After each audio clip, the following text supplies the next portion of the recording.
Okay, so do you want to just go ahead and introduce yourself to everybody? Sure. Hi, my name is Dr. Giavanni Washington, and I am the co-creator of the Black Goddess Within Oracle deck.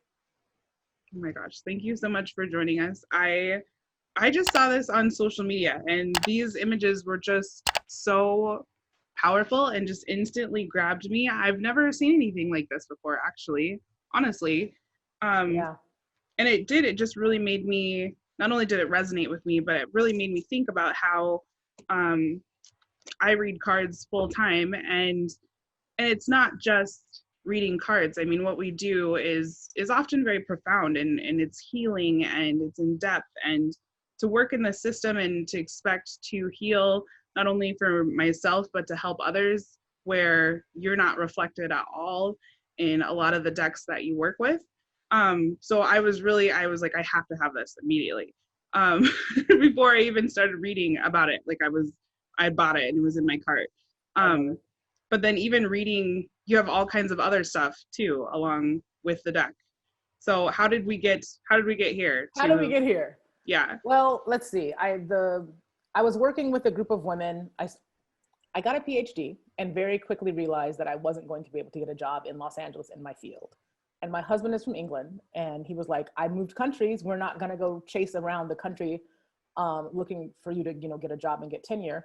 So I very quickly, and I also had this other experience with drumming that actually my dissertation is about how diasporic communities mediate the trauma of slavery through drumming and dancing.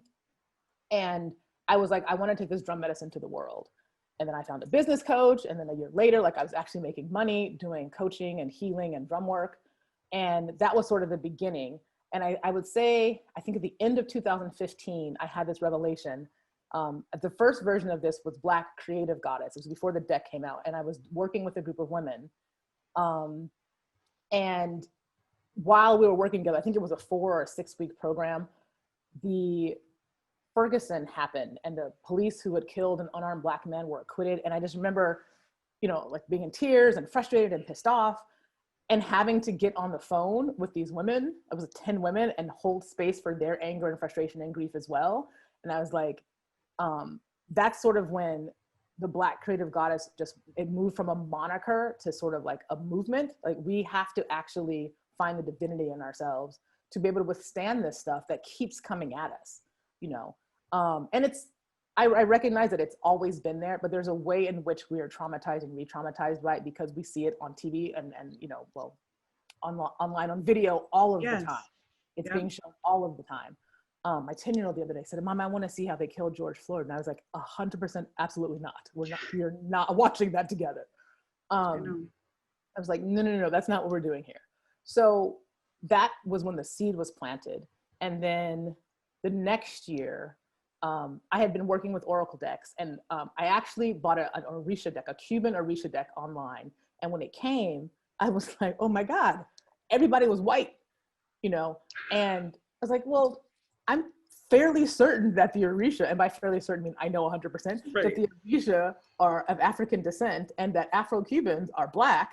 And this person, it wasn't just white. She was like the white coming off of that glass. It was just like this glowing whiteness. I was just like, this is not okay. I was like, I'm doing a deck.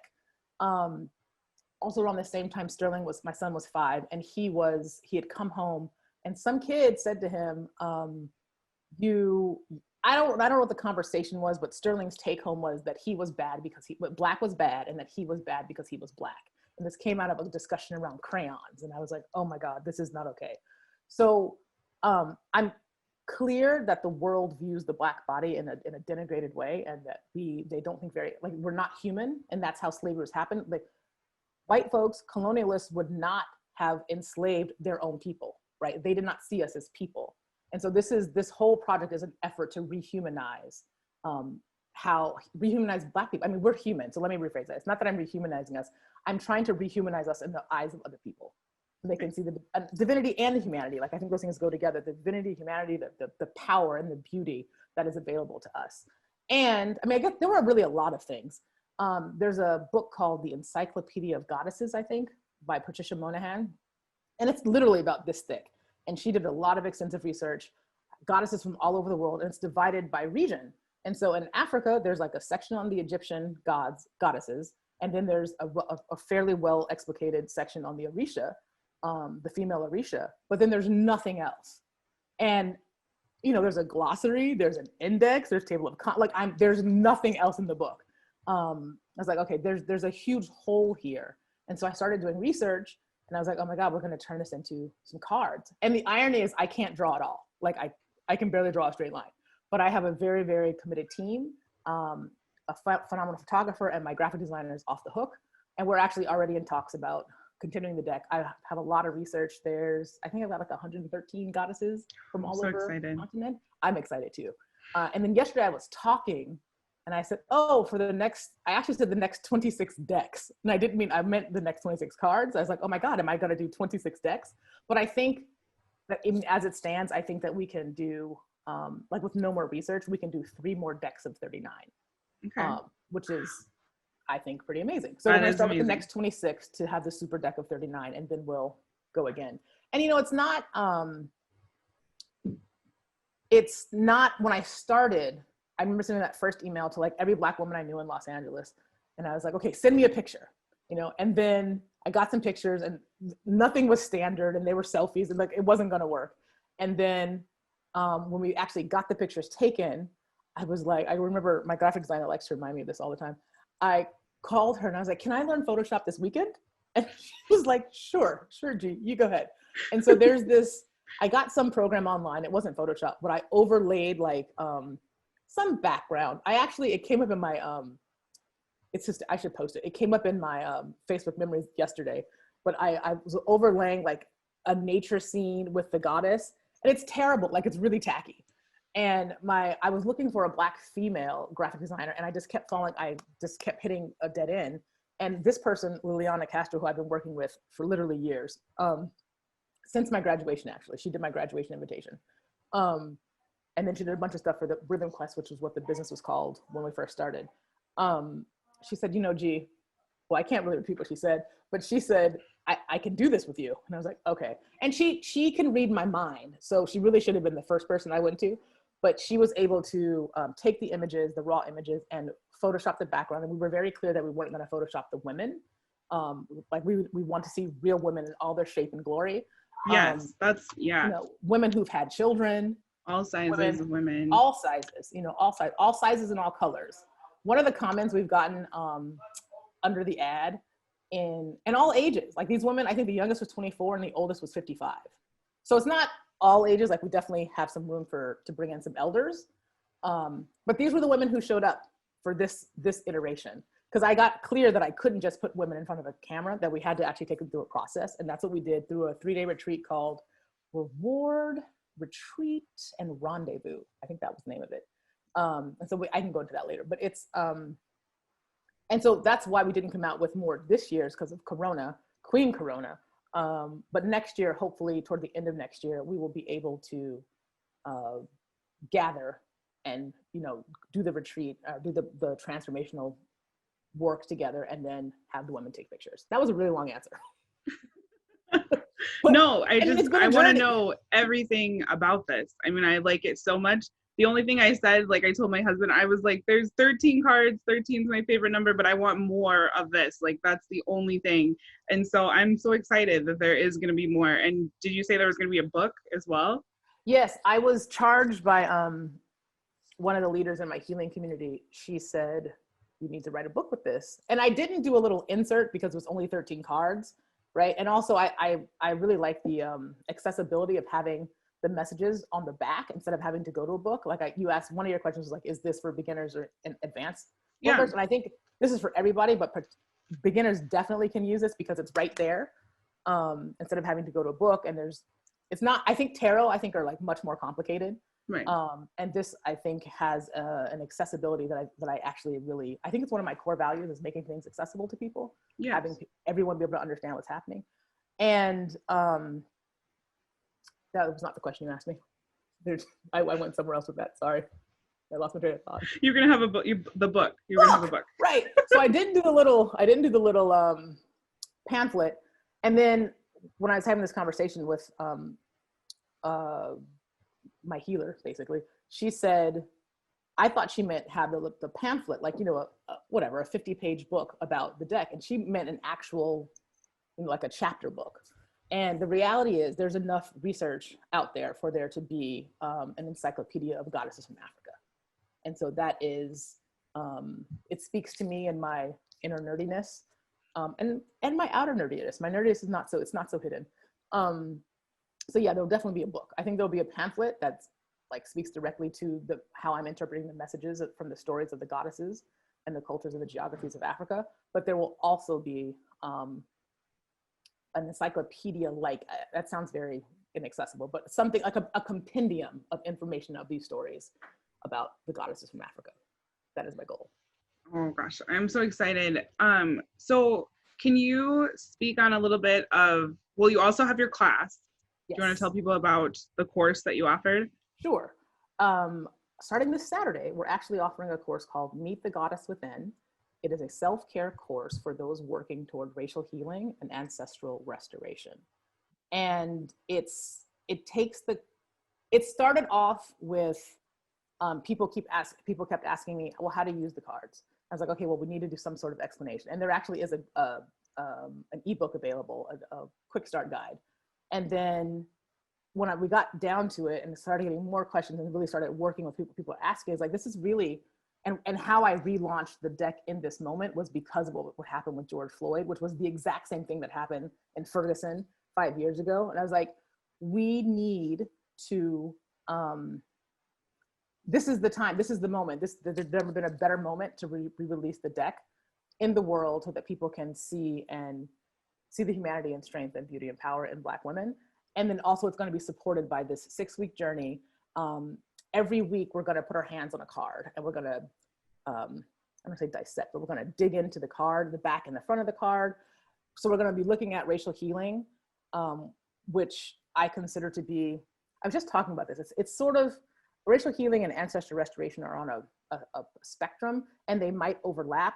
But in general, I consider racial healing to be an external process and ancestral restoration to be like an internal personal process that's about you, whereas racial healing is about systems and structures and institutions and our relationship with them. So we're gonna look at those two pillars through the lens of a goddess every week. So it's a way to get to know the card, but also get to know what your relationship is with systems and structures that are of oppression. And then also get to know, really start to excavate the stories in your family or in your life. And I begin to identify places where an ancestral restoration might be appropriate. And I consider ancestral restoration to be the identification and then the repair of a rupture in your lineage. Yeah.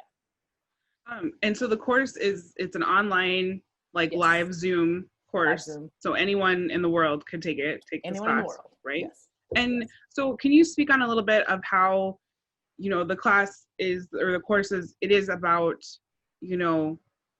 celebrating the Black goddess within, but the course is for everyone. Can you speak on that a little bit? Sure. I'm very dedicated to the notion that the wisdom in this deck and the wisdom of the goddesses of Africa is for everybody. And it's not about being egalitarian. It's about the healing available through the deck is for everybody. And it's different. I think that I'm going to speak in a binary, but for Black folks, it's about reinforcing positivity of ourselves, what we already know, the truths that we already know, but we don't see out in the world. And then for white folks, I think it's a way for them to start to see how internalized white supremacy has become, right? And so it's a chance for them to start to change the narrative that they have in their within themselves about Black women, Black children, Black men, Black people, Black bodies. And so that's why the class is for everyone. And then everyone in between as well. Like, the reality is no one has escaped the ravages of colonialism. And we are all impacted by it in some way. Like, we have a cultural sickness. And I think that this is one way to heal it. Yeah, and that it just resonates so much with me. And just like you said, with your son, my son is also 10. And for me, it's like, what do we do? And like how, when George Floyd died, I felt like someone in my family died, and to mourn and to mourn, you know, Ahmaud Arbery and to mourn Breonna Taylor. And I just feel like for a year straight, that's all that we've done. Black people have mourned, and it continues. And we're expected to function. Yeah, and then you have to show up. You still have to show up and be present, and, you know, somehow teach your children how to live and be successful, but also to be safe. Yeah. And it just, I don't know. And it happens. My son came home in kindergarten, and he came home and he just cried and he cried and he said, "Mama, the kids make fun of my hair because my hair is curly, and, you know, they all tease me." And so since the first grade, he wears his hair totally short, and he won't wear it any other way. And that's why. And I'm sorry. You know, when I was in college, I went to school to be a surge tech. I worked in healthcare for years and years, all through high school and starting as a certified nurse's aide and then going on to go to school. And I used to wear my hair in braids, and my college instructor told me that I couldn't graduate unless I took my braids out. She said they were too much. And like when you go to surge tech school, you have to have like a 20-minute response time from wherever your hospital is, so that when you get called into surgery in the middle of the night, you have 20 minutes to respond to be scrubbed in and ready to go for surgery. And so my braids were clean and long and pretty, and they were in and, you know, ready. And, you know, no one else, I had to change my hair, you know, at that time, it took me 5 days, like working on and off to get my braids like in and out. Right. And no one else in the class, none of the white girls had to change their hair, you know, that kind of thing. And it teaches people from the time, like my son is little, that to hate themselves. Yes. That there's a negativity around your blackness, basically. Yeah. I think it's the genius of colonialism, is that we hurt ourselves. Yeah. We do it for colonialism. Right. And so we have to be, and this is where I think the healing is available around the wounds of racism for Black folks through this deck. It's like we have to, I think we should be, the word egregious is coming to mind, but I think we should be completely over the top in our desire to procure these kinds of images. Like we need to do everything, like knock people out of the way. You know, like we need these images in our lives. Yes. And we talked about like making a calendar or making a coffee book, you know, coffee table book. We don't want to cheapen the images, but we do want to get them out in the world in as many ways as possible. So it's, you know, look out for those too. There might be some other ways they're going to show up in the world. It's critical. It's critical. We need to be able to tell our own stories. And because the world thinks like humans think in images, so much information is passed in images that we have to be very careful about like what we're letting our children watch, what we watch. You know, like there was no way in hell I was gonna let my kid watch George Floyd. Like that wasn't happening. I was like, no. Like I watched it and I'm still messed up. And I don't know why I watched it. And then I went to work and had to do a staff meeting, and I was like, I'm not okay. I'm not okay today. You know, like in fact, let's just not have a meeting. I was like, it's what is being asked of us is actually inhumane. Well, and to watch that as a mother of Black children, and to see that, and then you go out in the world where you're met with a majority of people are like, well, he deserved that, or they do everything they can to justify the killing of Black people around you. It's almost just as traumatizing. And then it was like, I don't know if it's the president, I don't know. It's like, it's just ignited that racism it was underneath, and it was, you know, that underlying, and now it's just like bubbling up and it's everywhere. And it's, you know, you find out that your neighbors and your old coworkers and, you know, all these people around you, family members. I have family members that are like, well, you know, he was resisting arrest and this is, and I'm like, what are you talking about? It doesn't mean that you get to murder people. Right. Like you don't justify this to me. Yeah. 100%. And so then to see that on social media and to see people just have so much blatant disrespect towards the lives of others, or people that are just different of them, just through their skin color. I mean, I don't know. But this is the mind that created the transatlantic trade of enslaved Africans. You know, this is the mind that's destroying the rainforest. This is the mind that is creating a climate habitat in which we're having, you know, incredible forest fires in California, for example, and in other places as well. In Colorado, there was a fire. Yeah. Like we have to undo the colonial mind. And like, I don't have a prescription for that or a complete prescription for that, but this is a part of it, you know, like, and it's everywhere. It's in Afro-Cuban Orisha decks. Yeah. You know, it's everywhere we look. And so this, like I said, is my contribution to the protest. Yeah, and it's so needed. I mean, everyone, I'm so glad that you took the time. I know you're busy, but to sit down with us, I just feel like everyone needs this. And even like when you talked about the class about if you want to be an ally and here's the different things you can do. And I mean, everybody needs this, not everybody needs this. Just us, but especially us. I mean, if we don't empower ourselves as Black women, I mean, no one else is going to, right. as we've seen. Right. You know, it's not our fault, but it's now our responsibility. Yes. Yeah. Yeah. 100%. Yeah, I'm gonna cry. Okay. I'm here with okay. you.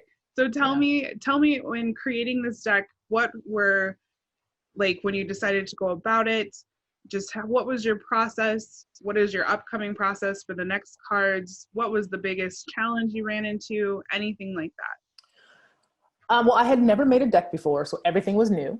Like I said, I had a genius graphic designer, and at the very beginning of the process, she was like, listen, I'm gonna send you some questions and you need to create a creative brief. And so I created like a 15-page brief because I had been writing about it and talking about the thing, you know, talking about the goddesses, but nothing was all in one place. And I got clear about, you know, it was things like, well, do you want all the backs of the cards to be the same, or do you want to have a watermark and color and words on one side and the full picture on the other side? Like all those decisions had to be made.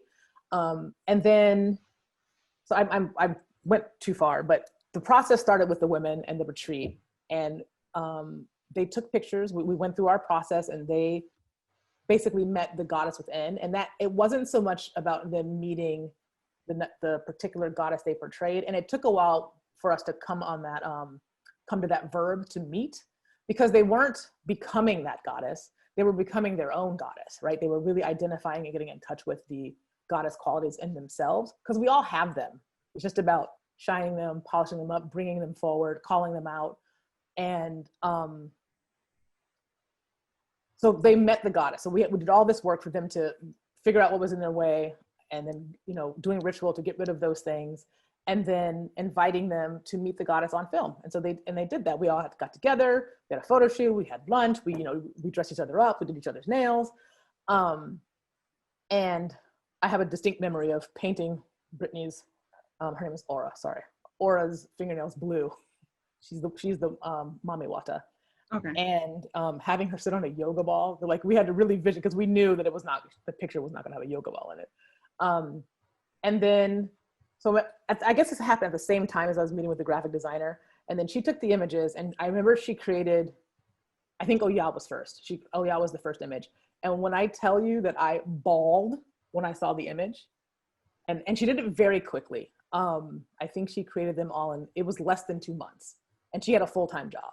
So this was not her full-time job. Maybe it was even 4 weeks. It was very quick. And because we were having an event called Goddess in the Gallery in December, in which we revealed, this was, I'm really big about initiation and, well, threshold crossing. And so the women working with me was an initiation of sorts. So when they decided to work with me, they entered the initiation, and they were in this liminal period, and the space of liminality is like this point of infinite potential. So anything can happen in here. And the idea being they were going to decide what they wanted to be like on the other side of the threshold. And their threshold crossing was going to be witnessed. And this is the critical thing about initiation. Your community has to witness you crossing the threshold, or there's no one to hold you accountable. There's no one to make sure that you're walking and doing and fulfilling a new role, right? So that was what the event was. So I think the retreat was in August, and then the event was in December, and the cards were made in between that time. And then we had to order them. So I had to find, there are decks that print tarot cards. I had no idea. Not decks, printers that print tarot cards. I had no idea. So we found a printer. we ordered some decks, and then we had this big event, this threshold crossing. And then the decks were out in the world. So they originally launched in 2016, right? 2016, December 2016. Mm-hmm. Okay, and so you've seen like a huge boom, and just recently. Mm-hmm. And so I was on Facebook. Has the deck been on Facebook that long? I did not see the deck in 2016. No. I didn't run Facebook ads in 2016. So I'm here to tell you that you can sell anything on Facebook. It's 100% true. I started August 8th was the first day. And actually Facebook has shut me down, and I'm still shut down, and I'm trying to get unshut down.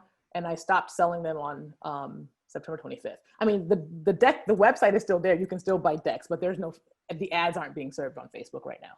But it's been overwhelming, like almost 400 decks sold in 6 weeks. Wow. It took me 4 years to sell the first 250. And I think that just speaks to like the collective like awakening, like the shift that's happening around the world. 100%. Right now, and what people need, for just to get through. I mean, I immediately felt so empowered and so drawn to these images, but I can't even explain it. With everything going on and all this mourning and all this pain, and it's like I'm tired, but it's not how much sleep I get. It's like my heart is tired. Yeah. You know what I mean? It's something different. And even I woke up today and I read about the first day back for the Supreme Court since Ruth Bader Ginsburg passed, and they're already trying to roll back gay marriage. And I didn't see that today. Take that away. And I'm just tired. I feel like we're just fighting for things that should be normal and just for general humanity and kindness and to carry this fight, and I'm tired and I'm sad. And so this deck was just such a bright spot for me. This is what my 2020 needed. This is the energy that I want to push out and help get it to other people, because I know other people are tired. It's not just me. I know other people are hurting. And just to be uplifted like that, and I appreciate your work so much. Thank you. I could go on forever, but No, I really receive that, and it's been very humbling. And many people have reached out, and I've had conversations with other people who are doing decks. I had no idea that there are this many. Not everyone has been Black, but the majority of people who bought the cards have been Black. But that there are this many Black people into cards, into accessing spirituality in this way. And I think we're at 40. What is it? 44 states. We're at 44 states now. So the deck is in 44 states, which to me is bananas. That's amazing. Before we were like in 2 states, So I'm grateful, I'm humbled, and I'm trying to be obedient and listen to the call that I feel like this is really a call. It's not, this is not a thing that's coming from ego. Right. Yeah, exactly. And it's just like, whatever little thing we can do. Like, I kind of sat down, and we had a panel on here on YouTube of like a huge group of people sat down to talk about diversity and inclusivity in the tarot community, and just kind of had a roundtable discussion that was hosted on Queen Aset's channel. And so that, like, after I came away from that panel, and I kind of just sat down and I was like thinking about it, and I'm like, yeah, this is what I do. It should reflect me. It should uplift me. Like, I'm working to empower other people and uplift them and do healing and do shadow work. Like, so what can I do? And so I just kind of decided, I was like, I want to help spotlight creators of color. I want to help celebrate them. I want to sit down with them, get to know them, talk to them, and my channel is just little. I'm just a small corner of YouTube, but I was really kind of afraid to start, and I was hesitant, and I was like, oh gosh. And my husband said, the worst that people can say is no. He was like, that's the worst that can happen. Yeah. And the first 3 people were like, no. So, but I mean, after that, I was like, yeah, that's as painful as it's going to be. And I can't let anything stop me from doing whatever I can to try to make things better. Try to just, I don't know, combat this energy of 2020 where everything's so negative, and just to promote healing and I just feel like this deck is all about healing. It is all about healing, and it's all about, I think, creating and maintaining space, holding space for your self-care practice so that we can not just weather the storm, but we can eventually give from our overflow. Right. I think that's when my friend just said this. She's like, when Black women can give from the overflow, the entire world's going to change.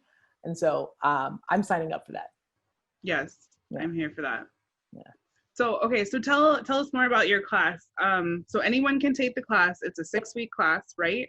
Yes. And you have like different payment options for people. Yes. So it's like accessible. $297 if you pay in full, or a single pay. And if you 3 pay is $99, which is, it's the exact same amount. Like, I'm not charging you because you want to have an installment plan. And I can give you the link. It's not easy to remember, but I can email you the link, or yeah, I would definitely put all of it down below. I've already had people ask me about it. Great. So the deck site is go.blackgoddesswithin.com. That's easier. The class website's a little more complicated.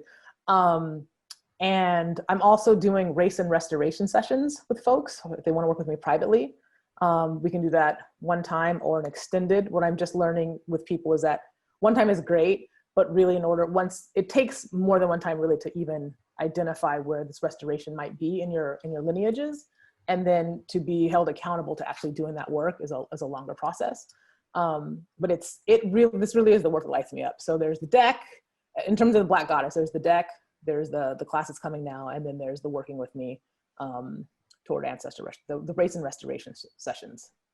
Yeah, and I loved what you said on the last Zoom call, that self-care isn't always just like sitting in the bathtub. And that's nice, but when you've gone through years of systemic racism, like the bathtub isn't going to cut it.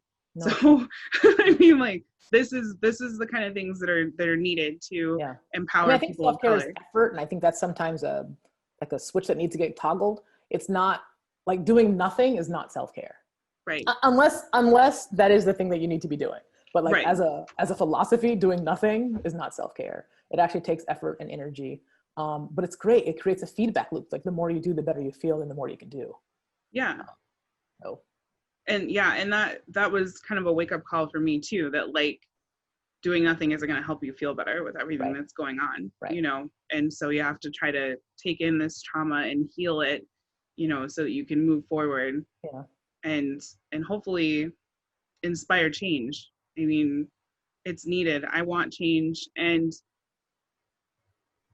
especially for us, I mean, we have to have change for our children. Yes. You know, there was a time when I wasn't a mother that I was silent, and I let things, you know, say like, you know, make fun of the color of my skin, or tell me I couldn't do something because I was Black, or tell me, you know, that my hair was bad. And no more. Like, no more. I can't allow that as a mother for my children. I don't want to watch something happen to one of my boys in the street. I can't do it. I won't do it. I have when the deck was out, I remember in 2015 when the idea first started, I remember thinking, this is, it literally was my greatest fear, you know, and he was little, and now he's not little.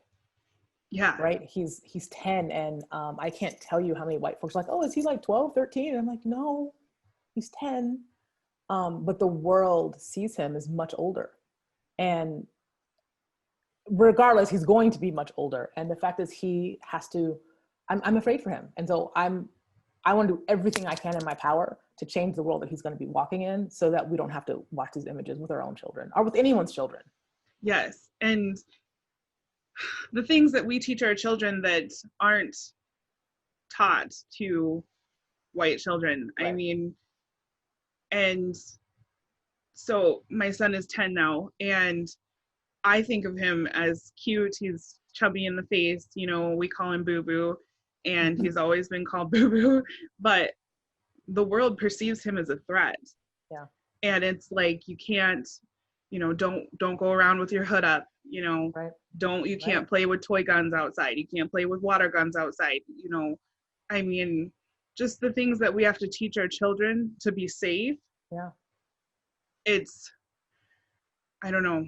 It's the epitome of white privilege. The fact that they don't have to do that. The fact that they never, I heard a great saying. Someone said, the equity of worry. Like we have an inequity of worry. Like there are things that we hold and, and it's really not healthy. And so I think we also need a place to discharge this. And I think doing this in community is really critical. I think we need to remind ourselves that, like, even though we're all going through it, we don't have to go through it by ourselves. Right.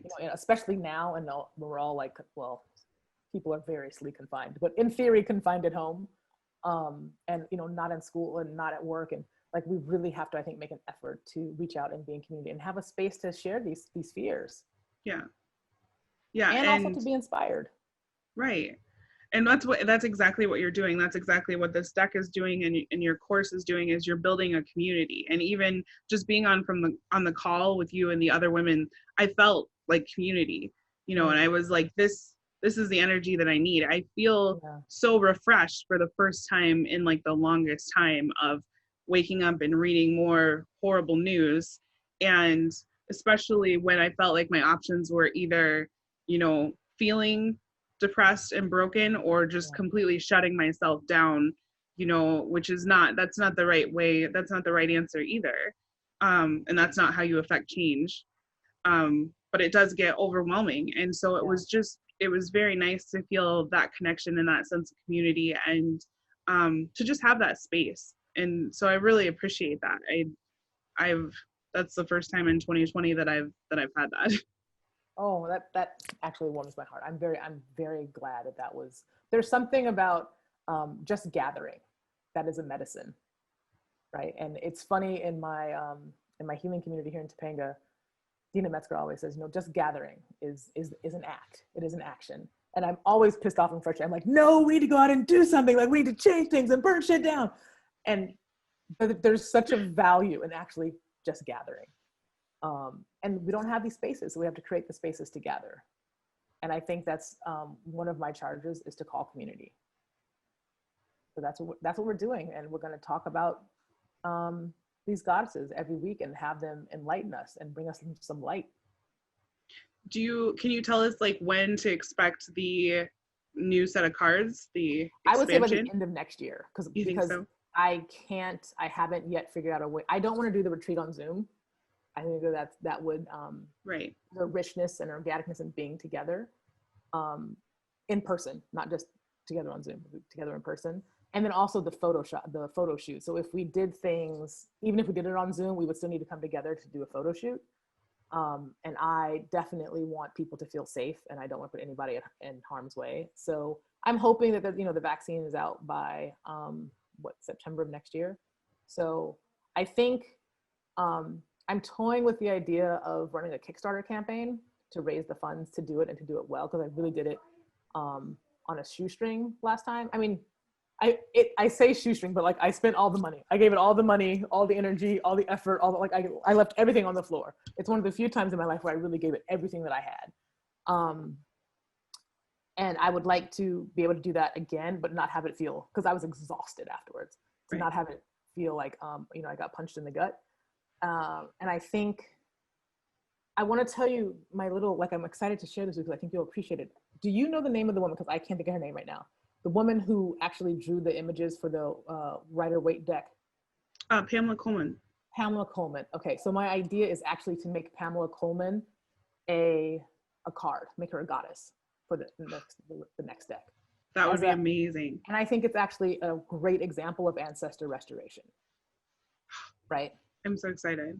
So I am too. I was like, how do I work this into the conversation? Because I wanted to tell you. No, just throw it in there. Just like throw up a flag and say, I got something to tell you. This is, I was like, oh, that's what we're going to do. Like, if we raise a certain amount of money, we'll do a card for her. I was like, no, we'll just do the card for her. So I would like to, that's the goal, to run a Kickstarter, maybe, or something. I mean, there's a cost to it. So I have to figure out a way to cover the cost. And I think the way to do that without passing the cost on to the women who participate is to do the Kickstarter campaign. That's so exciting. I hope to have a full deck, 39 cards by the end of the year. Okay. Okay, so let me look at my questions here. I had some stuff written down. So we went over it. The deck's meant for everyone. Do you have a favorite card in the deck? Oh, that's really interesting. You mean besides the one that's me? I'm sorry. I actually have them right here. Let me look. I was feeling silly.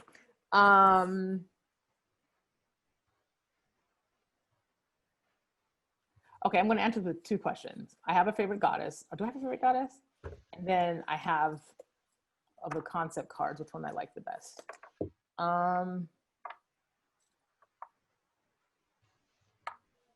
This is really hard. I don't know.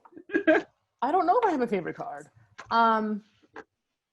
The image we see a lot is this one, because Mott is just so, to me, who met Mott is very powerful. And also there's this detail here of the reflection at the bottom of the card that I think is phenomenal. For a different reason, this might be my other favorite card. This is Rafina. She met Abrewa. What I thought was great about this representation is that I couldn't find an image of Abrewa. I found a picture of one mask, but there were no other images of her. So this is like another entry into the archive that we created. Like we were representing this woman who she feeds the world. And she's all about abundance by any means necessary. And so that's, and I mean, you just look at her face. She's up to something. Rafina's up to something. You gotta love that. So those are, I don't think I have a favorite goddess. And then of the concept cards, oh, it's so tough. I think, I don't know, I'm just gonna pull one. I really like this card. This is the Threshold card, which is, and this image is a House of the Ndebele people in Zimbabwe. And this would go like in the larger book. The story of this paint is that during apartheid, the women would use colors and geometry to send messages to each other under the nose of the white people. So there's a resistance built into the painting. And I think that's incredible. Like in addition to it being a threshold, I think there's a resistance here that it's like it's a story that needs to be told. Yeah. You know? Yeah. So that's, I love them all. Oh yeah. I love them all. I love all of them. I don't really have a favorite one. This is the image that I saw on social media that I was like scrolling, and you know how you're like sitting there, like you're laying in bed, just like wasting your life. But I was scrolling and I was like, what is that? Like that, and I like had to scroll back and like find it. That was the image that I originally saw of the deck that I was like, okay, I don't care what this is. It's for me. But yeah, I love all 13 cards.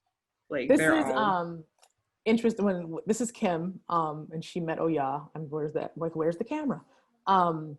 She became, I mean, I can't say that, I don't know about the word possessed, but she definitely, something happened right before she took the picture. Like there was a real meeting. Just embodied that. Yeah, she embodied everything, and like she was silent and she was moving and walking, and it was regal. And there was a transition that occurred. I'll say that. And that translates that, like they're all the cards. It translates and comes across in all the images. They're powerful. They make me feel powerful, you know? That makes me, I'm so excited every time I talk to you because you're so excited about the cards. And I know, I am so excited. If you are, but it was so much work, and to see that it's now, like that it's really having an impact in the world is like, I'm very humbled and it's very heartwarming to me. So thank you. I appreciate you sharing. Don't thank me. I mean, thank you guys, the work and the passion that you're putting out there. I just love it. And the last time we spoke, I got off of that call and I just was like, I wasn't going to film for YouTube. And I was like, I have to film. I like told my husband, I was like, nope, don't talk to me. Like I have to film right now. I'm so excited. I have to tell people about this. And so then I filmed, and it was probably one of the worst videos that I've ever done, because I was just so excited that I couldn't even get couldn't get the words out. Oh no, I was like, she really loves the deck. I'm like, it's just so good. I said, I can't even talk. I'll let her tell you about it. But I had to come here. It just really is that feeling. And I appreciate it. And I feel like rejuvenated. I feel like you see me, I feel seen. And I've said before, when we kind of talked about it, just where we live, and a very with a lack of diversity, a very rural area in the middle of South Dakota. And so just kind of waffling back and forth in between trying to live your life and keep your family safe, or like dimming yourself and your light and who you are. Just really honestly for your physical safety. I mean, we've received threats. We had to get the police involved. There's a group here that they fly the Confederate flag on Main Street, and they call themselves the Fury Patriots. And like the Confederate, I don't have to tell you. There's a house for sale right next door. Come to LA. Like, I don't have to tell you. I mean, you know about it, but the Confederate flag and the American flag. So they fly like the Confederate flag, and then they fly the FU Black Lives flag, and then they fly the Trump flag. Oh my God. And like the American flag and the Confederate flag don't go together. Like the Confederacy like tried to secede and leave America, and I can't even like wrap my mind around it. And so they've just been rampaging, and they have all this anger, and they've been like trying to recruit people, and they've been flying these flags downtown. And I had heard about it on social media, like people had posted pictures and stuff. And then I was actually out, because with COVID and stuff, you're not out and about as much.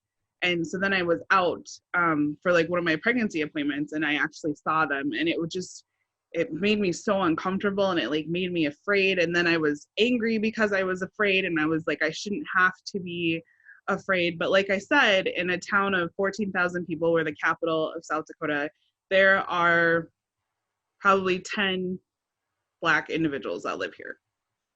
And so there's not a huge BLM movement. No one's burning anything. There was never any protest here.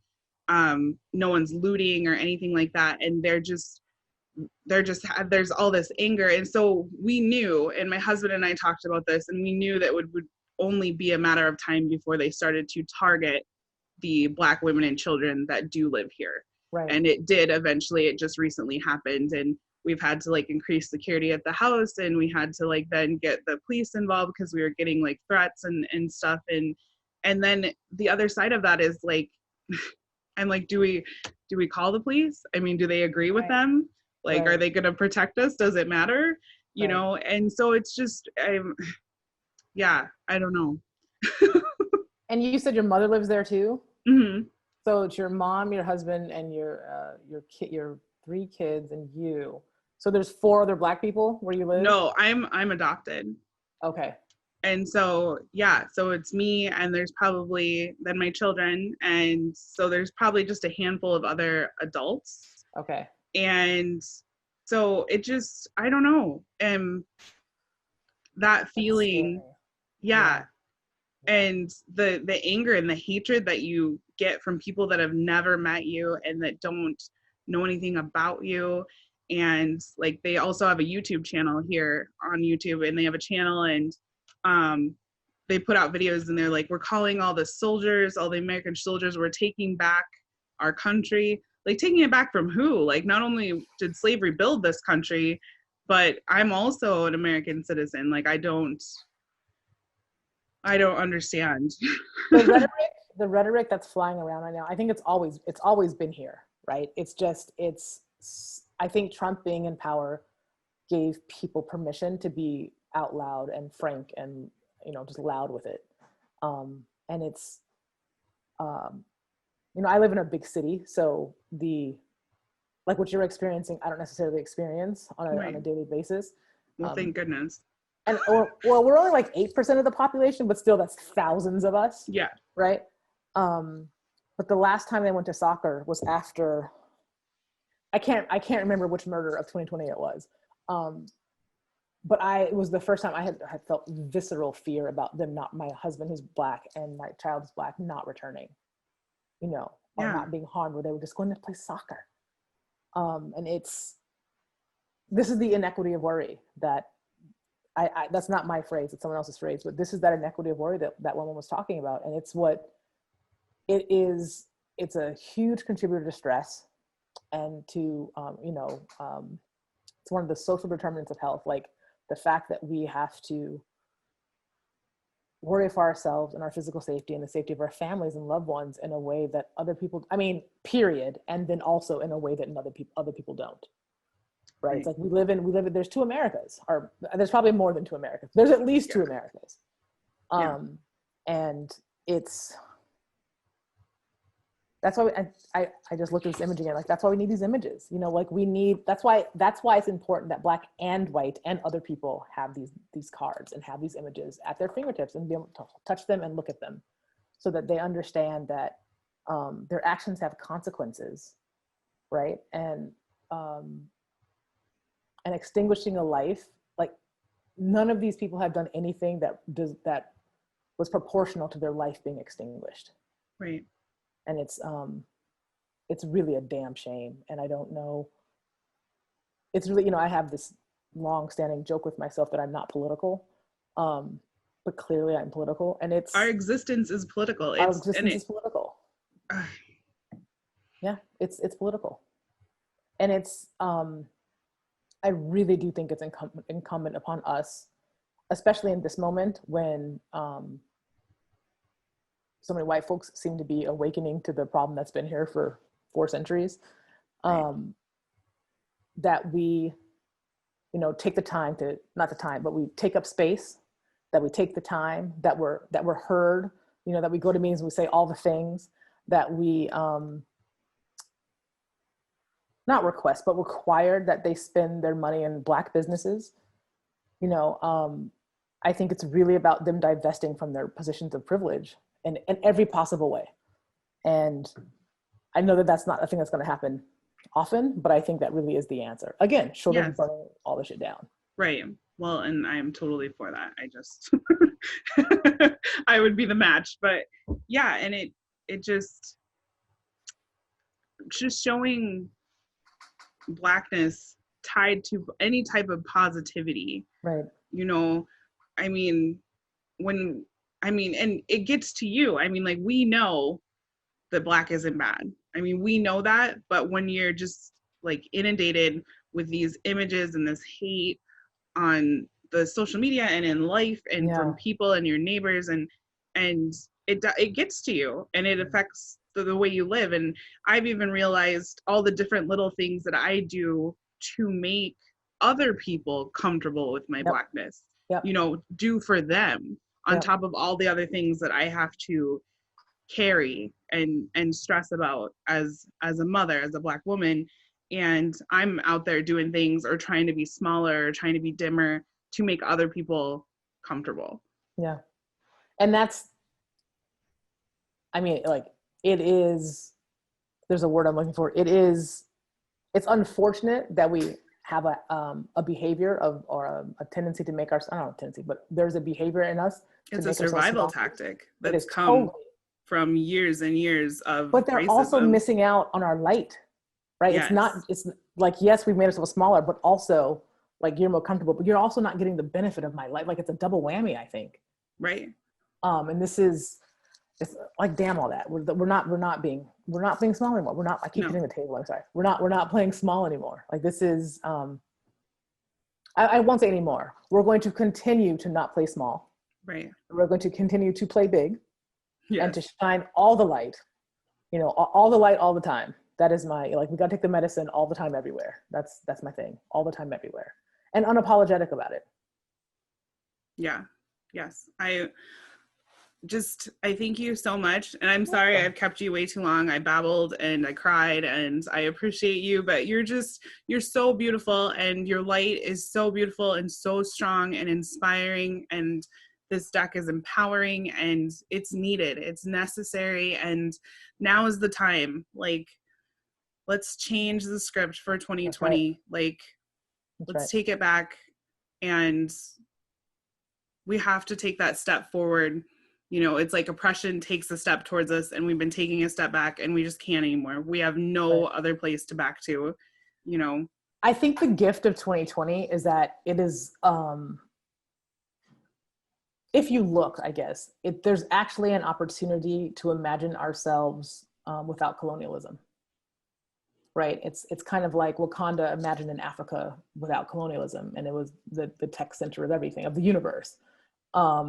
And I think that that's the opportunity for us to, I guess, burn it all down in our heads, you know, and then start to reimagine in ways that we've never thought, and create new neural pathways that will allow us to be in the world and walk in the world in a way that's undeniable. Yeah, and just being strong, and that's what you're doing. And just thank you so much for meeting. You're welcome. Welcome. Thank you, Panda. Is there any way that we can like keep up with your progress for the deck, or like get updates, or so that we know when your Kickstarter is coming so we can support you? Yeah, you can definitely get on my list, and we're actually building out the website right now. Okay. But it's blackgoddesswithin.com. Okay. And I'll put all those links below. Okay. Thank you so much for being here with us today. If you guys haven't seen the deck, for anyone that hasn't seen it, just stay tuned and we will just transition into a card flip through. So just hang on right here and we will see you again for another video.